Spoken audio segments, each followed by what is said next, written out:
Hello, Assalamualaikum warahmatullahi wabarakatuh. My name is Dr. Sunny and I'm a consultant ENT surgeon working at Avasina Women's and Children Specialist Hospital. Today, I would like to talk on a subject that is very important, and that is snoring in children. This is a very important topic because the public thinks that snoring is normal, there are times snoring is not normal. And therefore, it becomes extremely important to differentiate which is normal snoring and which is abnormal snoring that requires treatment. Because without treatment, the consequences are quite detrimental for the children's growth and health. Snoring in children is common, and the most common cause of snoring in children is enlarged tonsils and adenoids. Tonsils are normal tissues that is found in the oropharynx. We have two of them. Everybody has two tonsils, one on the left and one is on the right. But when these are enlarged due to previous infection, due to recurrent infection, they can become enlarged, and when they are enlarged, they block the airway. Similarly is the adenoids. The adenoids is also a tissue at the back of the nose. Cannot be seen in a normal examination. We need to scope them to see. But we assume that if you have snoring, we assume that the adenoids are also swollen together with the tonsils. So this is the most common cause.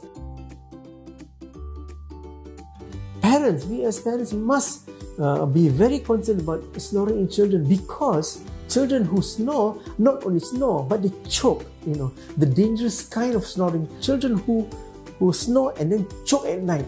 When you choke at night, there is disturbed breathing, and this occurs throughout the night. Yes, there are certain kinds of snoring that in children that are dangerous. The snoring that ends up with choking.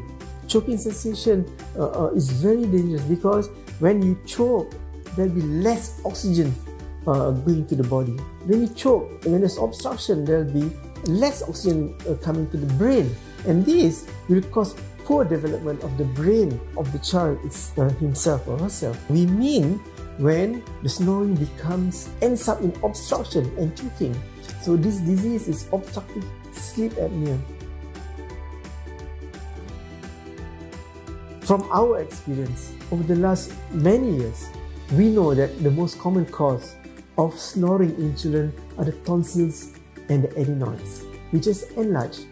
Very simple. Treat the allergic rhinitis, treat the nose, decrease the secretion, and this will end up with a child that sleeps soundly, with the parents being relieved that their children is sleeping soundly, and there will be enough oxygen to the body and to the brain, and to allow for normal and healthy development. We should not take snoring lightly. Snoring is very important. The airway is blocked. The airway is obstructed. And if this obstruction be left alone, and nothing is done about the obstruction, it will end up with dire consequences. The child will not grow up normally. The sleep will be disturbed. And remember, if you have any doubts, videotape the snoring and present it to the experts, present it to the doctors, and we will evaluate this together, and we will find the best solution for this problem.